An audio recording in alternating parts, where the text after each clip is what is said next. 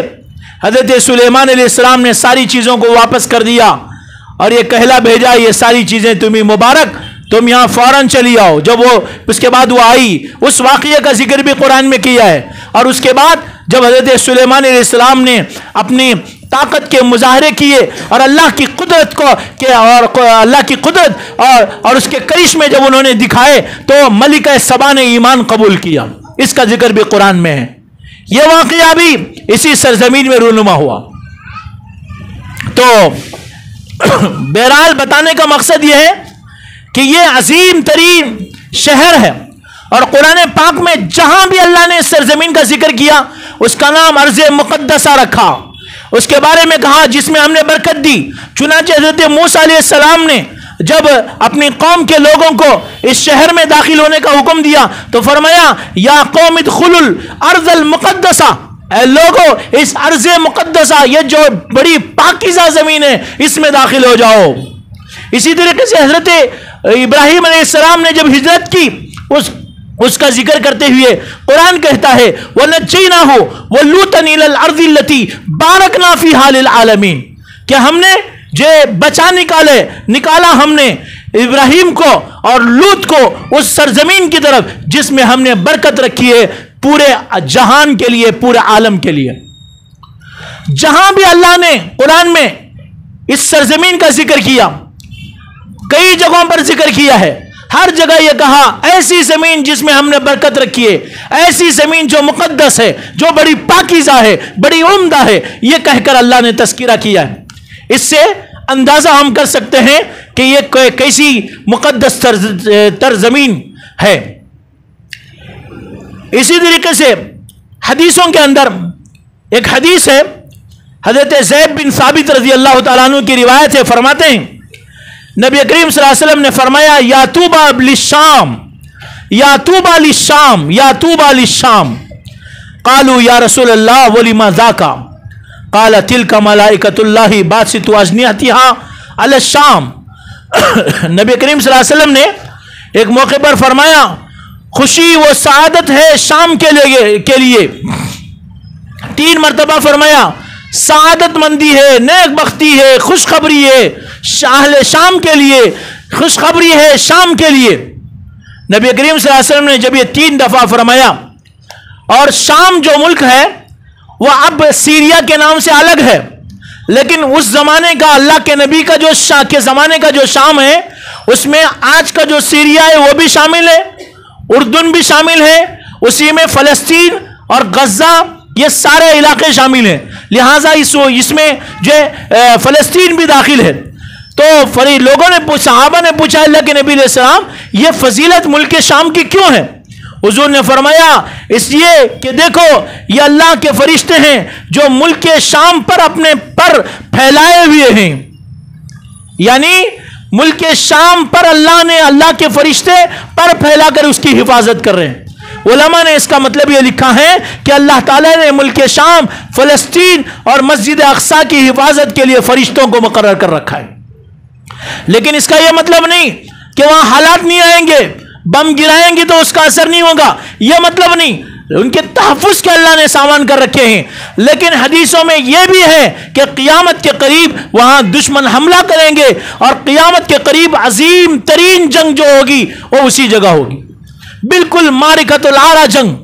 اور قیامت کے قریب حق و باطل کی جو جنگ ہوگی، بلکہ حدیث میں ہے نبی کریم صلی اللہ علیہ وسلم نے فرمایا کہ میری امت میں لا تزال طائفۃ من امتی ظاہرین علی الحق، کہ اللہ کے نبی علیہ السلام نے فرمایا میری امت کی ایک جماعت، میری امت کا ایک طبقہ ہمیشہ حق پر رہے گا.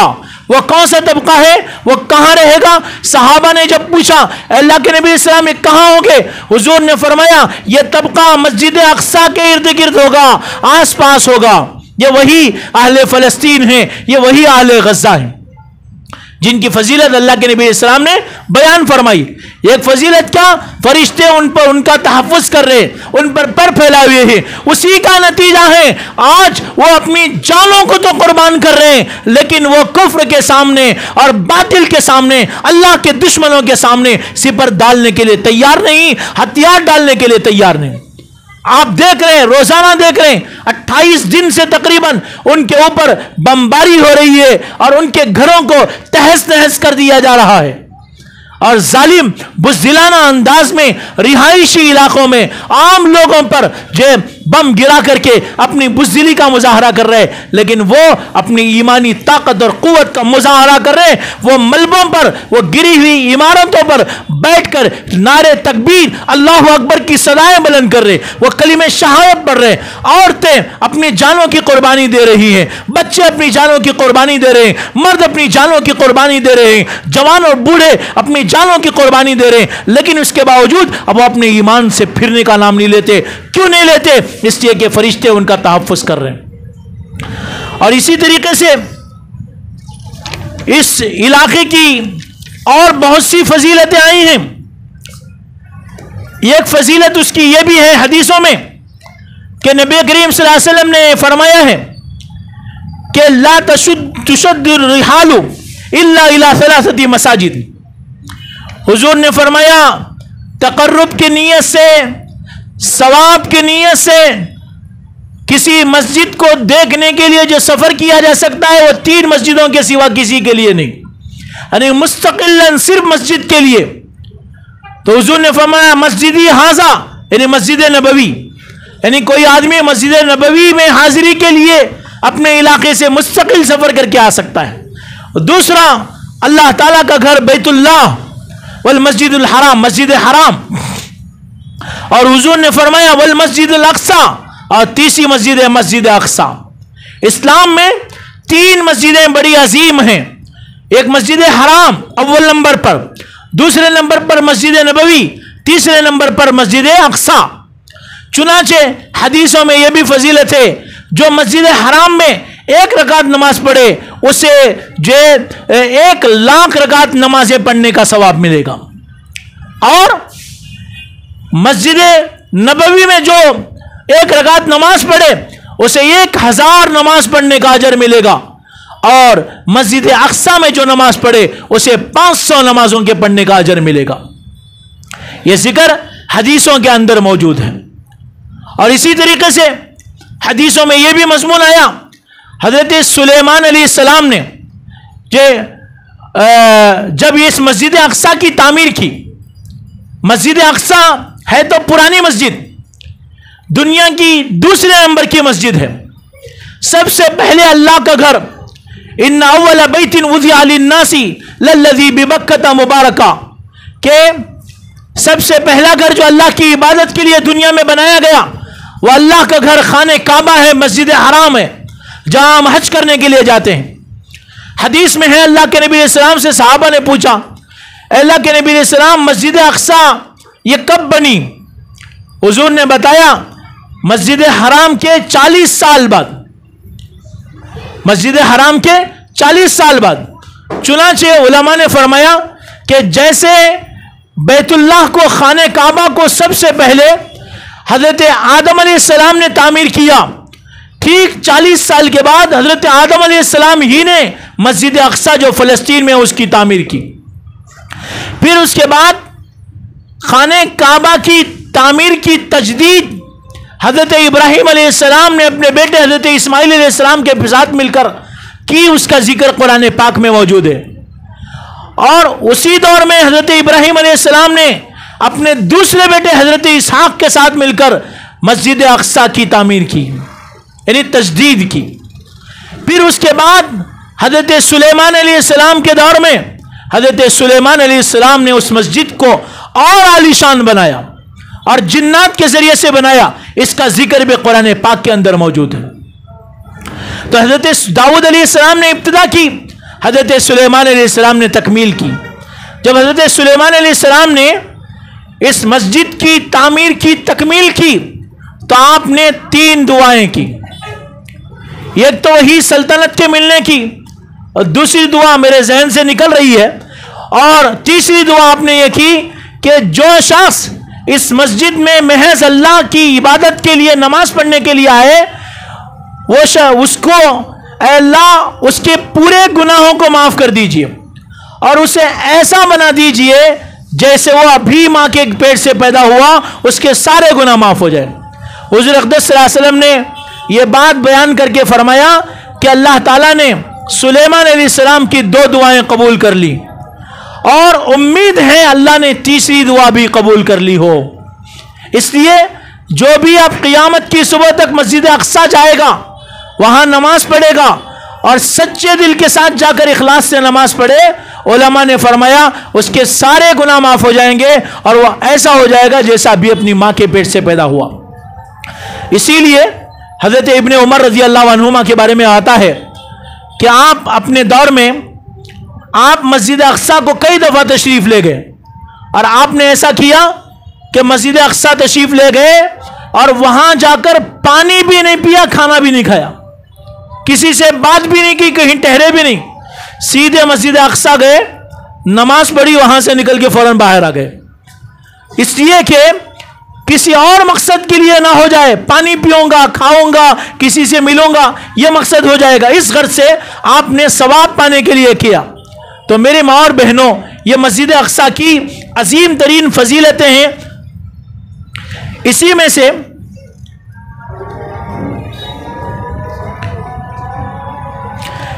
یہ بھی ایک اس کی فضیلت ہے کہ نبی کریم صلی اللہ علیہ وسلم نے یہ فرمایا ہے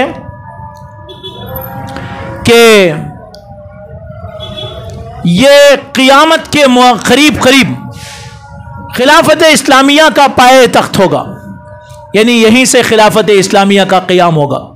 چنانچہ آج دیکھیے دنیا میں خلافت اسلامیہ کا بالکل خاتمہ کبھی کا ہو گیا، خلافت عثمانیہ کے ذریعے سے اس کو ختم کر دیا گیا، اور آج جو اب یہ حق و باطل کی جنگ ہو رہی ہے، اور یہ جنگ اس بات کی علامت ہے کہ اب بالکل قیامت قریب ہے۔ اسی لیے نبی کریم صلی اللہ علیہ وسلم نے حدیث میں فرمایا ہے کہ جب تم یہ دیکھو کہ مسجد اقصی کے ارد گرد کے لوگ وہاں جہاد ہو اور خلافت کا نظام قائم ہو جائے تو تم سمجھو کہ زلزلوں کا، پریشانیوں کا، بڑے بڑے فتنوں کے آنے کا وقت آ گیا ہے۔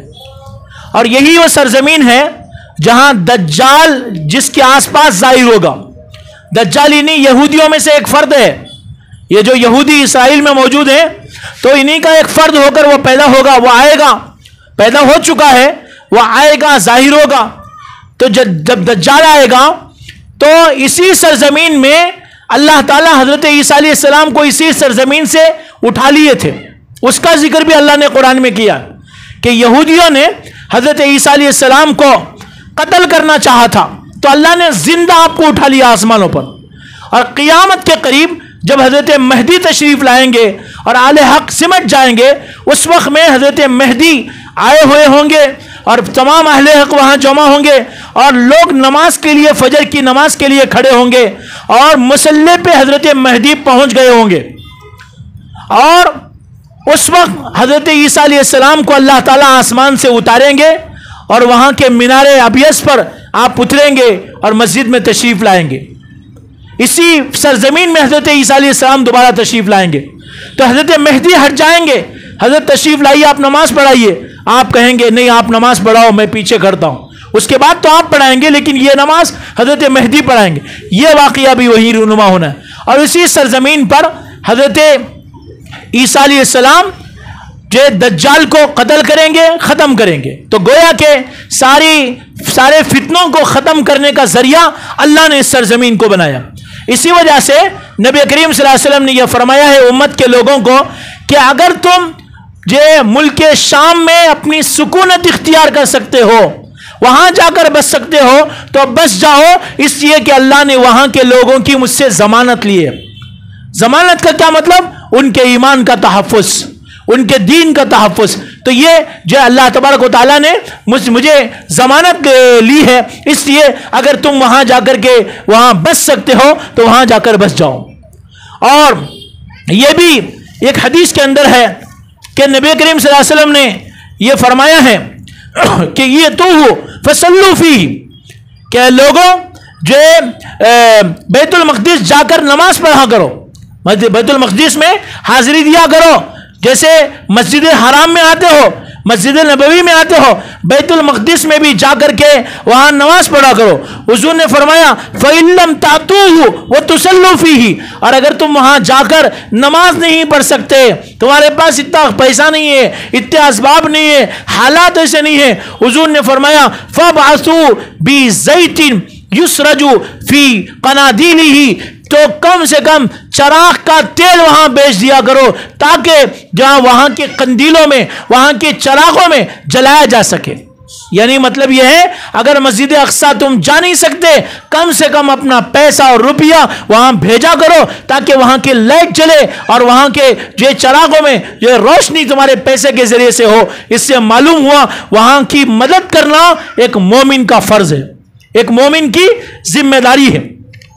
تو میری ماں اور بہنوں، حدیثوں میں اس سرزمین کی اور بھی بہت ساری فضیلتیں آئی ہیں۔